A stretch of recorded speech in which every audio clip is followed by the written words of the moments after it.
जय माता दी। राधे राधे। आइए सुनते हैं माँ गंगा के अवतरण की पूरी कहानी। इस पूजा को विधि से करें प्रसन्न। माँ गंगा को गंगा दशहरा के अवसर पर जानते हैं कि आखिर माँ गंगा का अवतरण कैसे हुआ और क्यों सदियों से लोग इनकी पूजा अर्चना करते आ रहे हैं। प्राचीन काल में एक राजा हुए जिनका नाम सगर था। सगर एक प्रतापी और शक्तिशाली राजा थे। राजा सगर के अश्वमेघ घोड़े को देवताओं के राजा इंद्र ने पकड़ लिया और घोड़े को कपिल मुनि के आश्रम में बांध दिया। उधर अश्वमेघ घोड़े की तलाश में राजा सगर के 60,000 पुत्र निकल पड़े। जब उन्होंने मुनि के आश्रम में घोड़े को बंधा देखा तो आश्रम पर ही धावा बोल दिया। इसी समय तप में लीन कपिल मुनि की आंखें खुल गई। वो क्रोधित हो उठे।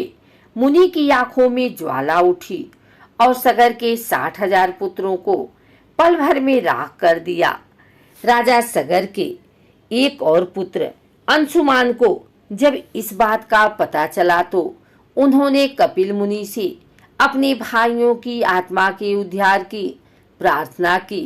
तब कपिल मुनि ने उन्हें बताया कि अगर पवित्र गंगा का जल भस्म हुए सगर पुत्रों पर छिड़का जाए तो उन्हें मुक्ति मिल सकती है। अंशुमान ने बहुत कोशिश की, लेकिन वो अपने भाइयों को कपिल मुनि के कोप से मुक्त नहीं करा सके। बाद में उनके पोते राजा भगीरथ ने अपने पूर्वजों की आत्मा की शांति के लिए तपस्या करने की बीड़ा उठाया। पूर्वजों का उद्धार करने के लिए भगीरथ ने कठोर तपस्या की और आखिरकार गंगा को धरती पर आने की उनकी प्रार्थना को स्वीकार करना पड़ा। अब सवाल था कि गंगा धरती पर आए कैसे। गंगा की धारा इतनी तेज थी, उनके सीधे धरती पर आने का मतलब था तबाही। तब भगीरथ ने एक बार फिर तपस्या कर भगवान शिव से मदद की गुहार लगाई। भोले शंकर ने गंगा को अपनी जटाओं से होकर धरती पर जाने के लिए कहा और तब जाकर राजा सगर के 60,000 पुत्रों का उद्धार हुआ और उन्हें मुक्ति मिली। माँ गंगा के अवतरण की कहानी। भगीरथ आगे आगे जा रहे थे और गंगा उनके पीछे चल रही थी।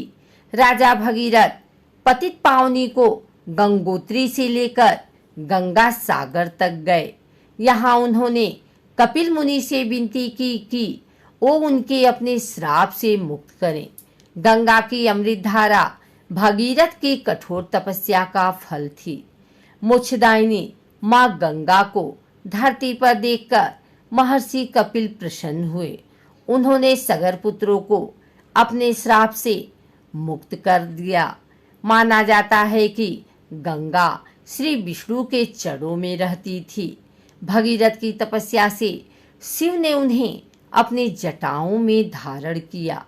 फिर शिव जी ने अपनी जटाओं को 7 धाराओं में विभाजित कर दिया।